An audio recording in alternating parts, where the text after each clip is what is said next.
Hello, c'est Maëlys, bienvenue sur Mediabel. Thanks. Ils me croyaient pas capable, j'ai plus d'un tour dans le cartable. Y'a trop de personnages dans ma tête, c'est split, c'est le plus grand showman.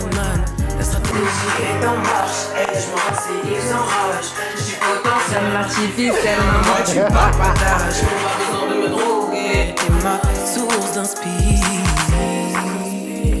T'es ma source d'inspiration. Ok, Maëlys, bienvenue sur Mediabel. Merci. Contente d'être là. Très contente, surtout en ta présence. Très contente. Ok, tu sais que c'est un petit date aujourd'hui. Tu peux. Désolée, Manuela. Ok, Maëlys, alors, premièrement, je vais te dire pourquoi j'ai tenu à ce que tu sois là. Pourquoi est-ce que j'ai tenu à faire cette interview avec toi? Parce que je t'aime beaucoup, tout simplement. Merci. C'est vrai qu'on se connaît très peu. On a déjà collaboré ensemble sur les Pères Idag. Ça fait longtemps. Ça fait un petit bout. Et en vrai, depuis, je te suis. Et, je sais pas, dans ta personnalité, je ressens de la maturité. Non, mais pour de vrai, je sais pas si je te l'ai C'est déjà sûr dit. que la première fois qu'on a collaboré ensemble et maintenant, il y a une petite prise de maturité. Mais déjà avant. Déjà avant? Je sais pas, toi, je trouve que en même temps, tu as ce côté très jeune, mais en même temps, tu as dans ton caractère un côté qui te donne un peu plus de maturité. De loin, moi, c'est le ressenti que j'ai. Si tu le dis. Mais on va voir si ça se confirme par cette interview. Est-ce que tu as déjà fait des interviews ou est-ce que tu as l'habitude d'avoir peut-être des conversations un peu plus sérieuses sur TikTok ou dans les lives que tu fais? Non, du tout. Moi, je suis toujours à la rigolade, toujours à chill, cool. Après, j'ai fait une interview radio et une interview pour Nike, mais rien de très, très sérieux. Aujourd'hui, ce sera l'occasion d'être un peu plus sérieux, mais C'est toujours la première fois. dans la rigolade. Première question, comment tu te définis, toi? Comment tu décrirais ta personnalité? Si on en vient de la Maëlys quand elle était toute petite à la Maëlys d'aujourd'hui. Premier mot, chill. Moi, je suis toujours chill dans tout ce que je fais. Persévérante. Quand je veux quelque chose, je l'ai toujours. Et je dirais ambitieuse. J'ai quand même beaucoup d'ambition dans ma vie. Est-ce que tu peux creuser un peu ce côté? Ça veut dire que si je veux quelque chose et que je l'ai en tête, je vais me donner les moyens de le faire. Même si je vais prendre longtemps, je vais prendre du temps, je vais peut-être prendre 1 an, 2 ans, 3 ans, en tout cas, je finirai par avoir ce que je veux. T'as la niaque, la grinta? Ouais. Ça vient d'où? C'est ton côté un peu de la rue qui ressort ou? Non, du tout. Non, c'est le côté, j'aime pas perdre. J'aime pas ne pas avoir ce que je veux. J'aime quand c'est la perfection tout le temps et il faut toujours que je sois au top. Mais comment tu Sinon, l'expliques? ça fonctionne pas. Tes parents, ils sont comme ça ou c'est un truc qui est vraiment propre à toi? Non, c'est un truc propre à moi. C'est l'esprit de compétition avec moi-même. J'aime pas être... j'aime toujours être en haut. Ok. Toujours en haut, jamais en bas. Ça, tu l'as vu chez toi que récemment ou depuis que t'es petite, Non, c'était depuis déjà... toute petite. Depuis toute petite. Même à l'école. Si je fais un truc et que j'ai 15 et j'ai pas 19, je serais pas satisfaite de moi-même. Mais je vais jamais le dire aux gens. Par contre, je vais jamais le dire. Mais dans ma tête, c'est pas bon. Moi, dans ta personnalité, je sais pas si c'est juste une impression, mais je vois une part masculine bien prononcée et une part féminine. Peut-être que tu as mis en avant plus récemment d'ailleurs. Je voudrais que tu me dises, toi, ce que tu en penses. Est-ce que c'est C'est vrai. Vrai ou pas? Ouais, c'est vrai. Et aussi, comment l'évolution, elle s'est faite, toi, en tant que femme, aujourd'hui. Est-ce qu'il y a eu un moment où c'était un peu conflictuel entre les deux, où tu t'es dit, j'ai pas forcément envie de mettre en avant mon côté féminin ou masculin, ou est-ce que ça s'est fait naturellement? Non, ça s'est pas fait naturellement. C'est quelque chose qui a été très compliqué. Jusqu'à aujourd'hui, c'est super compliqué. Parce que moi, j'ai toujours été très garçon manqué. Donc les Barbies, j'aimais pas. Tout ce qui était très fifi, j'aimais pas. Moi, j'aimais les voitures téléguidées, j'ai fait du foot, tout ce qui était très masculin. Et du coup, forcément, ça se ressentait sur comment je m'habillais. Et quand j'ai commencé à grandir vers la période du lycée, c'est là que tu te rends compte que finalement, t'es pas une fille qui correspond aux critères de fille. Et là, tu te demandes, mais... Comment tu le vois? T'es pas une fille qui correspond aux critères de fille. Est-ce que c'est des remarques des gars, des meufs? Toi, tu le vois de toi-même? Je le vois de moi-même, je le vois par les petites remarques des autres. Mais pourquoi t'es tout le temps en jogging? Ou c'est un truc qui m'a beaucoup marqué, ça. Petite exclue, je l'ai jamais dit. Là, mes proches, ils vont le savoir. Moi, j'ai jamais aimé aller en boîte. Et notamment parce que j'aimais pas être en robe. J'aimais pas, je suis pas à l'aise en robe. J'aimais pas mettre des talons. J'aime pas ça. Et c'est quelque chose qui m'a beaucoup marqué parce que du coup, quand j'allais en boîte avec mes copines, elles étaient toutes en robe. Et moi, j'esquivais un petit peu, je mettais des pantalons, des bottines, des choses comme ça. Mais t'as l'impression que t'es pas une fille comme les autres parce que t'es la seule qui est pas en robe. Les garçons, ils te voient différemment parce que pourquoi vous êtes toutes en robe et ta copine, elle est pas en robe. Enfin, c'est des trucs, t'as l'impression que t'es pas comme les autres. T'es un petit peu en marge. Alors que pour moi, je suis une fille. Mais bon, les autres, t'as l'impression qu'ils te voient pas comme une fille à 100%. Parce que t'as pas cette féminité de robe, de trucs moulants, de ceci, de cela. Et c'est pas que j'aime pas, c'est que je me sens pas à l'aise. Et moi, j'aime bien être à l'aise dans ce que je porte. Donc voilà. Moi, je trouve que c'est drôle que tu dises qu'avant, t'aimais pas aller en boîte pour ça et qu'aujourd'hui, Ouais. tu organises des soirées Ouais, bah, c'est justement pour ça que j'organise des soirées. avec ta DA à toi. Avec ma DA, Ok, moi. on y reviendra après, Ouais. mais par rapport à la création de contenu, parce que du coup, tu dis que une certaine période de ta vie, tu avais des remarques un peu à ce niveau-là, mais pourtant, euh, sur les réseaux, tu es quand même suivi par une communauté, donc peut-être que les gens, ils valident aussi ce côté streetwear, Mm. qui est très à la mode depuis plusieurs Mm. années. Est-ce que ça a joué peut-être sur le fait que ça marche sur les réseaux, ou est-ce que c'est lié à autre chose? Bah après, je pense que c'est pas quelque chose qu'on voit souvent. Je pense que c'est un style qui est... Tu vois pas ça souvent. Et dans ma biographie, il y a écrit « Fais ce que tu veux jusqu'à ce que ça leur plaise ». Donc moi, c'est ce que j'ai fait. Et aujourd'hui, j'ai l'impression que j'ai quand même une communauté qui justement me suit pour ce style-là un petit peu différent des autres, même s'il y en a plein d'autres qui le font. C'est vraiment ce côté, je suis une fille, peut-être que je m'habille masculin hein, selon la société, selon les codes, mais je reste une fille et je peux avoir ma féminité, je peux me maquiller, je peux avoir des faux ongles, mais avec ce petit côté masculin. Et il y en a beaucoup à qui ça plaît, hein. Il y en a beaucoup à qui ça plaît, et justement, je pense que le fait qu'il n'y en ait pas beaucoup de créatrices de contenu comme ça, et les gens qui s'habillent un petit peu comme moi, ils arrivent à s'identifier et se dire « Ah finalement, je ne suis pas toute seule. Il y a d'autres filles qui s'habillent comme ça, il y a d'autres filles qui ont ce style-là. » quoi. Tu les représentes? Ouais, c'est une sorte de... Ouais, je les représente. Et j'en suis très fière d'ailleurs.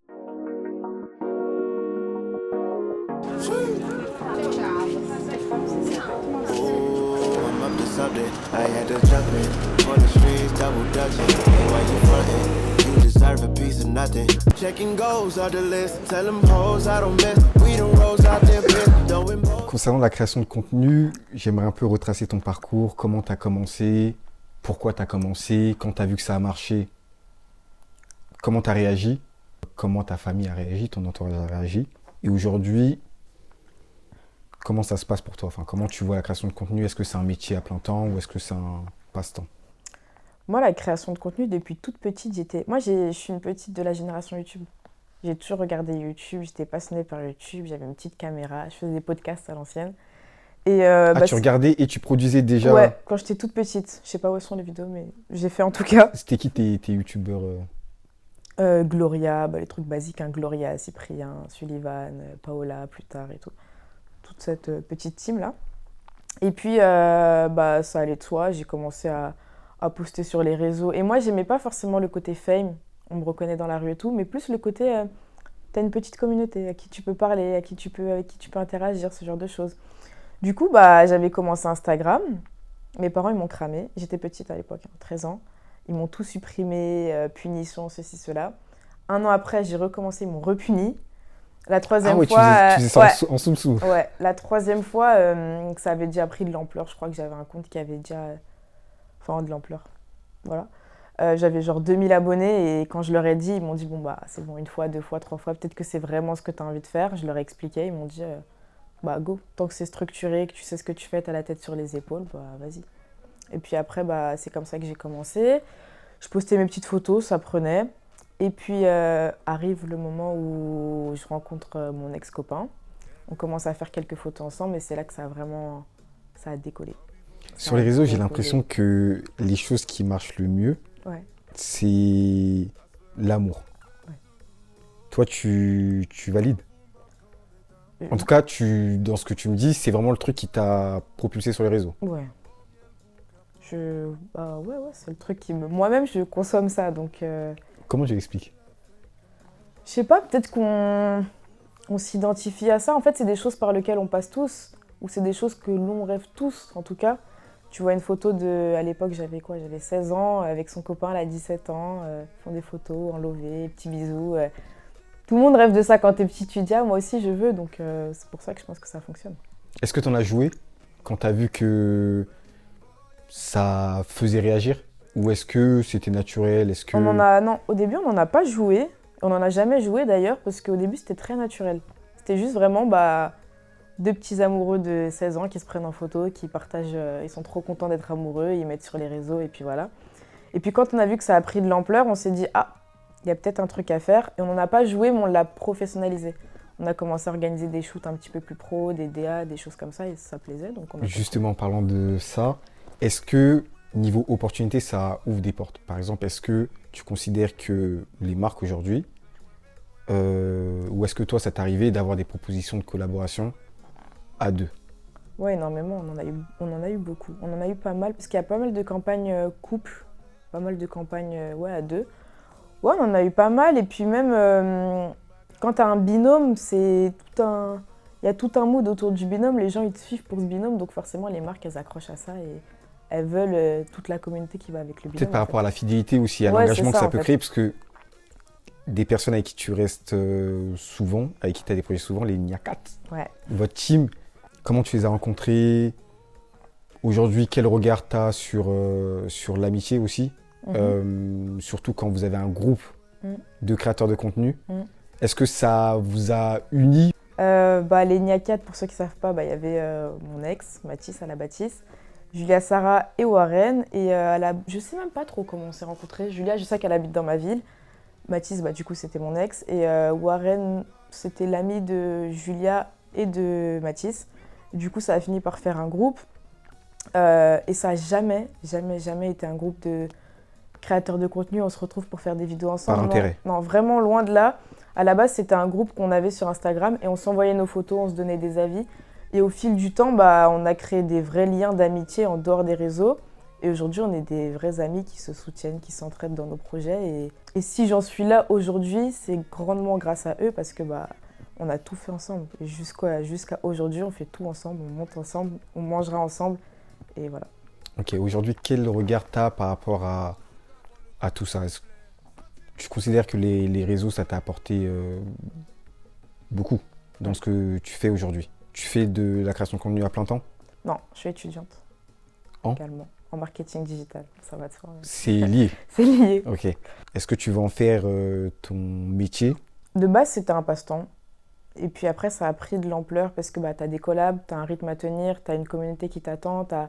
Et même toi-même, t'as des objectifs, tu penses à faire des choses, des projets, etc. Donc ça te prend beaucoup plus de temps.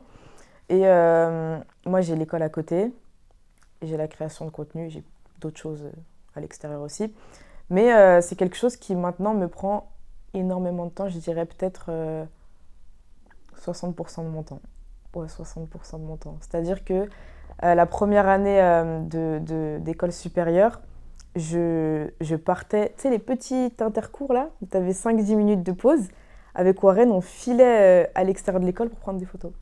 Ou alors on finissait à 16h et de 16h à 19h, on était full shooting. Ah ouais, vous avez organisé, vous aviez un double emploi du temps. Ouais, double emploi du temps. C'était comme si on avait deux vies. On avait la vie à l'école et dès que ça se terminait, on enfilait un autre masque et on filait faire ce qu'on avait à faire. Par rapport à la confiance en soi, toi, comment tu as réussi à gérer les moments où vraiment tu avais du contenu qui buzzait et peut-être les moments aussi de bad buzz? Les moments de buzz, en fait, c'est qu'avec du recul et c'est que maintenant que je me rends compte que j'étais dans une période de buzz. Mais sur le moment même, en fait, tu te rends pas compte. Tu te rends pas compte de la grandeur que ça peut prendre, l'ampleur que ça peut prendre. Tu es juste là et puis tu kiffes ta vie. Tu as des commentaires, des likes, des gens qui interagissent. Enfin, sur le moment, en tout cas, moi, je me rendais pas forcément compte. J'étais contente, quoi. Concernant les bad buzz, comment tu as réussi à les gérer? Les Et bad si buzz, tu peux nous en dire. les Pour bad toi, ça a buzz, été laquelle la période la plus difficile peut-être sur les réseaux? la période la plus compliquée pour moi, ça a été ma rupture. Ça a été très compliqué parce que c'est ce qui m'a fait monter en soi sur les réseaux. Et ça faisait partie de moi-même. Oui. Donc, et sur les réseaux, moi, je suis quelqu'un qui montre vraiment qui je suis à 100% et je suis transparente. Si ça va dans ma vie, ça va dans ma vie. Si ça va pas dans ma vie, ça va pas dans ma vie. Et à ce moment-là, ça allait vraiment pas dans ma vie. Et c'était compliqué de trouver un juste milieu en montrant pas trop sa vie privée, mais il faut pas montrer que du faux. Enfin, faut pas montrer que tu es heureuse alors que c'est faux. Et c'était très compliqué, très très compliqué. Et puis tu as les commentaires des gens, tu as le jugement des gens, tu as les remarques, tu as envie d'oublier des choses, mais tu as les gens qui interagissent dans ta vie comme si c'était tes amis à qui tu mangeais tous les jours. Par rapport à ça, parce que j'ai l'impression que les gens ils se rendent pas compte et tu me donneras ton avis peut-être qui sera différent d'autres créateurs de contenu. Est-ce que le créateur de contenu qui est suivi par 50, 100, 200, 300, 1000 personnes, il voit tous les messages? Franchement, oui. Dire non, ça serait être malhonnête, ça serait être un menteur, parce que tu vois tout. Et surtout, après, ça dépend de comment tu gères ton bad buzz. Il y a des gens qui choisissent de ne pas regarder du tout, et puis il y en a d'autres qui préfèrent tout regarder. Enfin, c'est humain, quoi. Et moi, à ce moment-là, j'étais encore jeune, j'étais pas forcément très mature, et je regardais tout. Et franchement, à chaque fois que j'allumais mon téléphone, ça me faisait trop mal. Et puis derrière, tu as les parents ma mère surtout, elle s'inquiétait beaucoup. Elle se disait, mais est-ce que ça va? Est-ce que tu vas supporter? Est-ce que... Oui, maman, t'inquiète, oui. Mais en vrai, cette période-là, en tout cas, ouais, elle m'a marquée. Et puis, j'ai pas forcément eu la maturité à ce moment-là de pas réagir. J'ai réagi à chaud sur les réseaux et ça n'a fait qu'empirer les choses. Chose qu'aujourd'hui, je regrette. Mais ce qui est fait est fait. J'ai appris de mes erreurs et je sais qu'aujourd'hui, si j'ai un bad buzz, vous n'entendrez pas le son de ma voix. Je vais juste éteindre mon téléphone. C'est tout. Ok, non, mais ça, je pense que au final, bah, y a beaucoup de positifs dans ça, dans le sens où très jeune, tu apprends à gérer tes émotions déjà et faire la distinction entre ce qui te concerne toi et ce que tu peux afficher C'est ça en au fait. public. Faut juste savoir ce que tu peux montrer et ce que tu dois garder pour toi. Tu peux montrer que tu t'es séparé, mais le reste, ça reste du privé en fait. Concernant du coup les relations entre créateurs de contenu, là on a parlé de l'une des relations qui t'a permis d'évoluer. D'ailleurs, je lui passe un petit coucou. Bonne continuation, parce que les gens pensent qu'on est en guerre. Ok, Donc je tiens à leur dire que nous ne sommes pas en guerre. Il fait sa vie, je fais la mienne, je suis très contente. C'est quelqu'un qui m'a beaucoup apporté et qui a beaucoup compté pour moi. Et qui comptera toujours, puisque c'est le premier amour, c'est comme ça. Et c'est tout quoi, nous ne sommes pas en guerre, donc on peut arrêter les commentaires, on peut tout arrêter. ok, non mais... non, Voilà, mais- ça c'est dit, c'est fait, Ok, c'est déposé. ok, non mais ça me fait quelque chose que Voilà. tu dis ça avec autant de spontanéité. Dans le sens où c'est vrai que quand t'affiches, et je pense que c'est ce qui fait aussi beaucoup peur, enfin peur à beaucoup de personnes, c'est que tu te dis, est-ce que je vais afficher ma relation? Parce que si je suis plus avec la C'est personne, horrible. on associe mon image et tout et tout. Mais en vrai, ça fait partie de la vie, tu vois. Après, Ouais. chacun a sa manière de gérer les choses. Mais moi, je te rejoins sur l'idée où quand quelqu'un t'a apporté, c'est vrai que parfois ça se finit mal et c'est compliqué de rester sur les notes positives, mais C'est compliqué, mais tu peux pas changer l'histoire. ouais, tu peux pas la changer l'histoire. Et tu sais que tu as vécu des beaux moments avec cette personne. Donc au final, tu essaies de retenir le positif. Donc on a fait un point sur l'une des relations qui t'a permis d'évoluer, hein, lui comme toi, les amitiés, donc votre team. Et j'aimerais que tu me dises, toi, comment tu vis aussi la relation entre créateurs de contenu. Est-ce que tu arrives à nouer des vrais liens au-delà du groupe que tu as? Bah moi, je vois le monde de l'influence un peu comme n'importe quel monde professionnel ou une entreprise. Tu es dans ton entreprise et puis bah, tu as des collègues. Et les autres influenceurs, pour moi, c'est des collègues. Il y en a avec qui tu t'entends, il y en a avec qui tu t'entends moins bien, il y en a avec qui tu as des coups de cœur, comme les Nyaka, tu as une vraie amitié avec eux. Mais sinon, non, les influenceurs, c'est mes collègues, et je m'entends très bien avec eux, d'autres moins, c'est tout. Après, moi, je suis quelqu'un de très solitaire, hein. Je vais pas trop vers les gens. Si vraiment il y a quelque chose qui me donne envie d'aller vers toi ou j'ai une accroche avec toi, là, pas de souci, mais s'il y en a pas, il y en a pas, je vais pas rester avec toi par intérêt ou autre, non.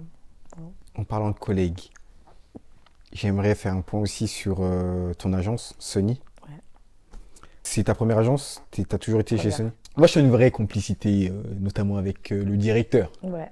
J'ai vu dans ta story récemment aussi, tu as mis quelque chose comme mon exemple.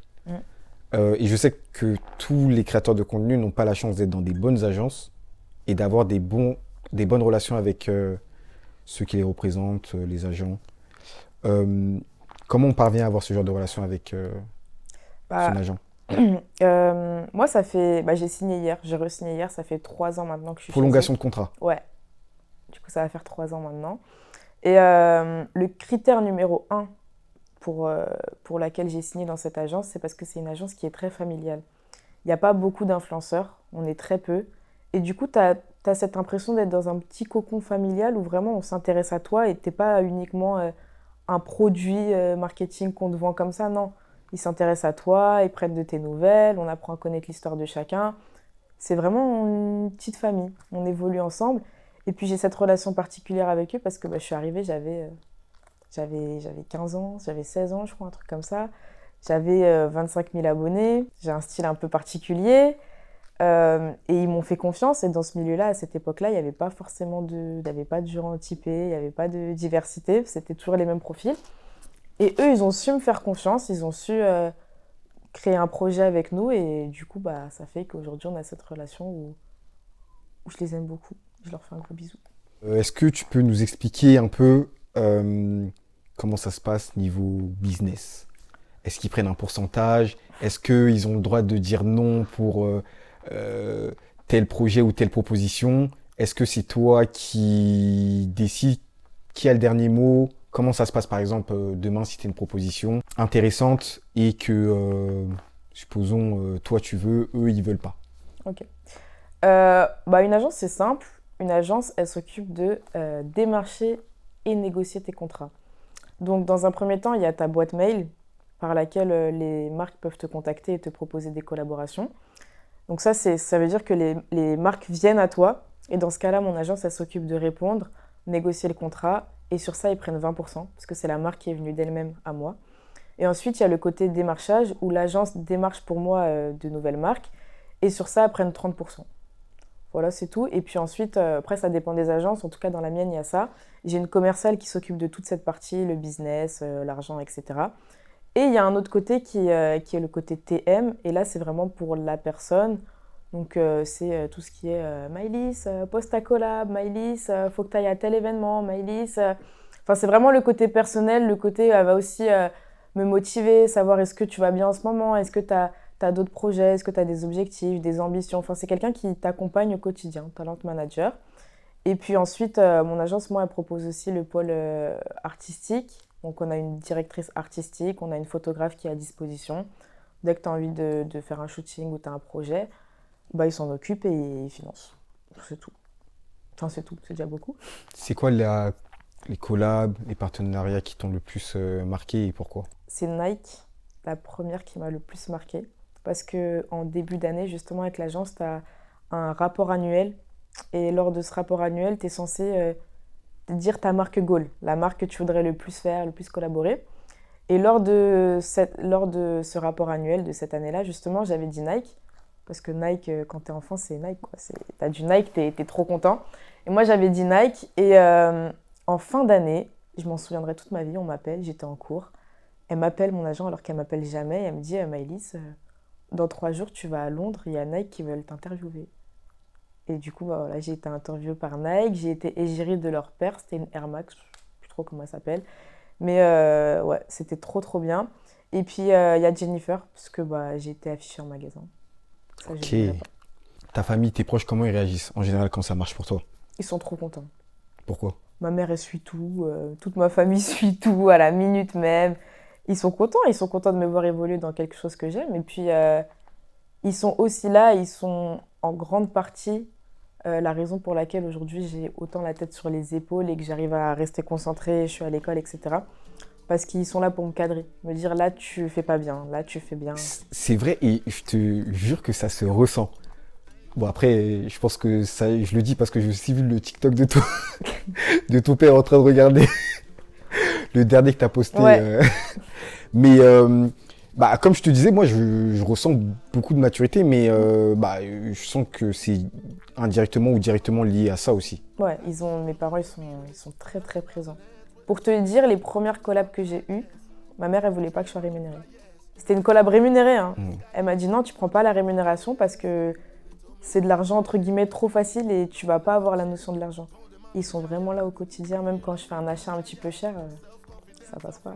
Même quand je gagne beaucoup trop d'argent, ils me font comprendre que, ok, aujourd'hui tu gagnes beaucoup d'argent, mais c'est pas la vraie vie. Si demain tu vas travailler, c'est pas ça que tu gagneras. C'est une chance parce qu'il y en a qui ont ces opportunités mais qui après finalement perdre la tête d'une certaine Ouais. manière. Surtout dans cette... Je vais dire des trucs, mais...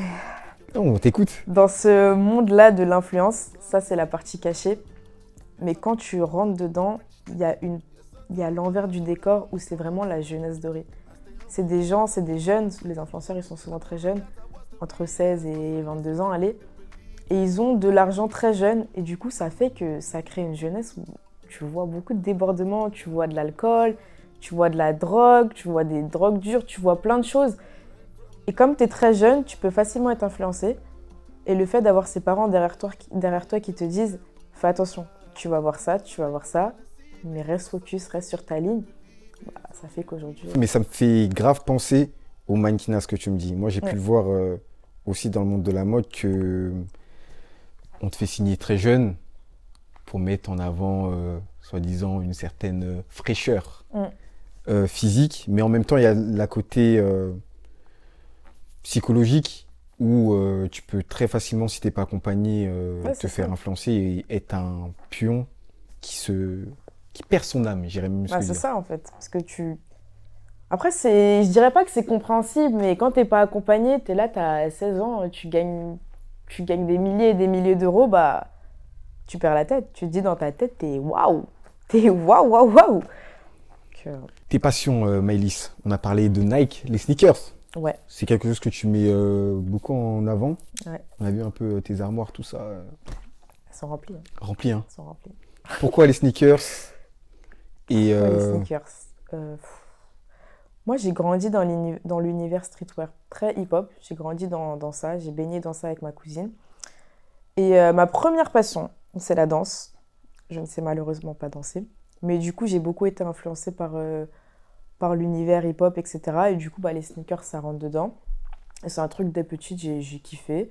Et puis ça a continué. Quand j'ai commencé l'influence, ça a grandement joué. On m'envoyait beaucoup de baskets. On m'envoyait beaucoup de baskets gratuites. Et du coup, bah, après, j'ai continué, ça plaisait. Et j'en ai créé un petit peu ma marque de fabrique. c'est drôle parce que là, on parle de plein de petits points comme ça. Mm. C'est vraiment lié à ton identité. Je sais pas si c'est de toi, mais si je me souviens bien, je pense que c'est toi. Il me semble avoir peut-être déjà entendu ça dans l'une de tes stories, mais en tout cas, moi, c'est quelque chose que j'ai fait un peu mien. Est-ce que tu considères que regarder la paire de quelqu'un, t'arrives à... Ouais. Ouais. Moi, c'est clair, net et précis. Il y a des gens qui regardent les yeux. Il y a des gens qui regardent les coiffures.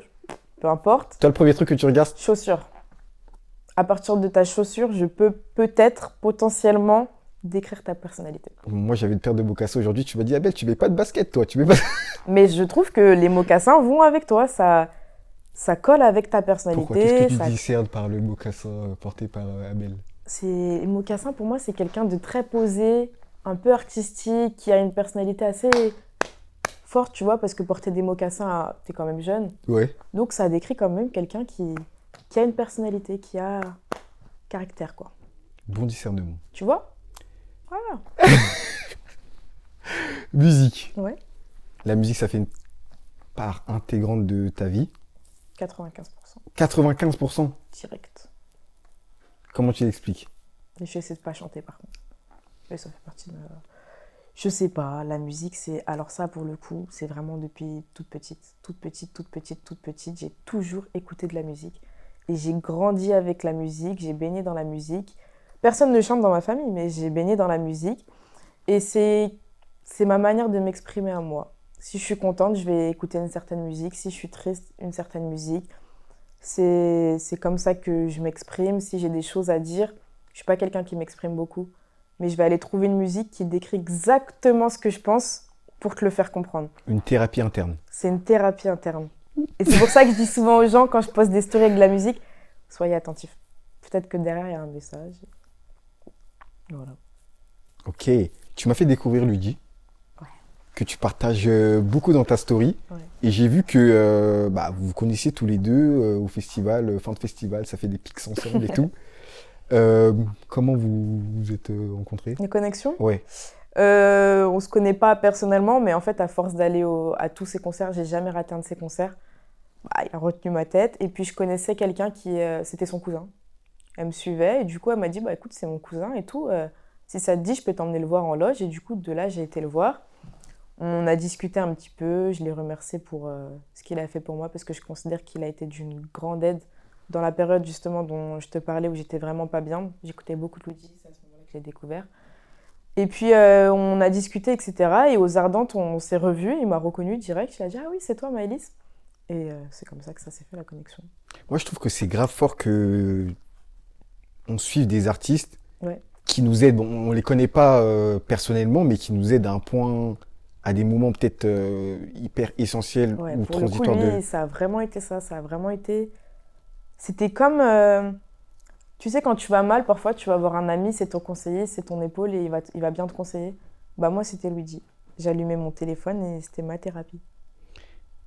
Thérapie, du coup. Thérapie. Le projet thérapie, comment il devient? Tout à l'heure, tu disais que tu étais une jeune fille qui voulait pas aller en boîte, qui n'aimait pas les boîtes. Tu as créé ton concept, explique-nous. Moi, je suis quelqu'un, justement, qui aime beaucoup la musique. Je kiffe la musique et je kiffe m'amuser sur la musique. Mais j'aime pas forcément la vibe des boîtes. J'aime pas le fait que tu sois obligé de porter une robe. Ça revient à ce que je t'ai dit au début. J'aime pas... En fait, pour moi, c'est pas ça, apprécier la musique. Lorsque je vais en soirée, c'est pour kiffer la vibe, c'est pour kiffer avec mes amis. Et j'ai pas besoin d'avoir une certaine tenue. Si j'ai envie de m'amuser en pyjama, je m'amuse en pyjama. Je vois pas... Il est où le... Voilà. Donc, de là, quand j'ai commencé à sortir, bah, ça m'embêtait. Ça m'embêtait, les règles, les codes, les ceci, les cela. Et j'ai trouvé très peu de soirées où je pouvais venir comme j'étais et qu'on m'acceptait et que je pouvais m'amuser. Et de là, j'ai réfléchi et je me suis dit, bah, si tu trouves pas ton bonheur, Crée. bah, tu vas le créer en fait. Et c'est comme ça que la thérapie, ça a commencé. Et la thérapie, ça continue dans ce mood-là où bah, tu viens comme t'es et tu pourras t'amuser tel que t'es et t'es là juste pour kiffer la vibe. Il n'y a pas de m'as-tu vu, il n'y a pas de... Voilà. Big Ice, t'es mal le physique, je rentre dans son coin et je le fissure. Métal, quand c'est la guerre, tout touche à ce nègre fichu. Va chez toi car on a fan sous espèce, viens moi choisis la façon. 7 ans, ça c'est pour la rançon, l'ennemi snitch, tu connais la chanson. Ce serait quoi le goal, du coup, avec ce projet-là? Là, il y a eu le 1, le 2, le 3. Ça serait normalement, si tout se passe bien, on en fait une par mois. Ok. Une par mois. Autre projet Ouais. dont on n'est peut-être pas au courant? D'autres projets dont on n'est pas au courant, il y a peut-être... j'ai peut-être envie de sortir une marque de vêtements. C'est en cours en tout cas. Ok. Ça commence à La se mode, faire. du coup, comment ça t'est venu? Comment tu passes de « Ok, j'aime bien la mode, j'aime bien les sneakers, j'aime bien tout ce qui est lié à l'image » à « Je veux passer en tant que créateur, dans la position du créateur ». Pareil, c'est vraiment la même chose que la thérapie. Je cherchais un type de vêtement en particulier. Je vous dirai pas du coup. Mais je voulais vraiment cette pièce-là et je galérais à la trouver. Je galère toujours à la trouver. Et du coup, je me suis dit, bah, si tu galères à trouver, tu vas la créer. Et du coup, c'est comme ça que le projet de ma marque de vêtements est en train de se lancer. Ah ouais, toi, pour persévérer, tu persévères. Hein. Voilà. T'as une idée, Ouais. tu vas jusqu'au bout, mais c'est bien. Un message peut-être à ta communauté, les personnes qui te suivent, qui ont l'habitude de te suivre sur Snap, sur Insta, sur tes lives TikTok et autres. Faites-vous confiance, croyez en vous. On est tous capables de grandes choses quand on a la persévérance. La persévérance est la clé de la réussite. Et puis, faites ce que vous voulez jusqu'à ce que ça leur plaise. Voilà. Voilà. La phrase de Maëlys, signée Ouais. Maëlys. Moi, dans ma vie, je fais ce que je veux. Donc voilà, les gars. Mais merci à toi, c'était un plaisir de Merci, t'avoir Abel. sur Mediabel et j'espère Plaisir que partagé. on se reverra pour d'autres occasions. Avec grand plaisir. Madame Maëlys. Merci Maëlys pour cette interview. Avec plaisir, monsieur Abel. C'est un plaisir et j'espère qu'on se reverra bientôt pour Partagez. de nouvelles aventures, Avec notamment plaisir. concernant la mode. Pas de soucis. Wow! Ah, yeah, yeah, yeah.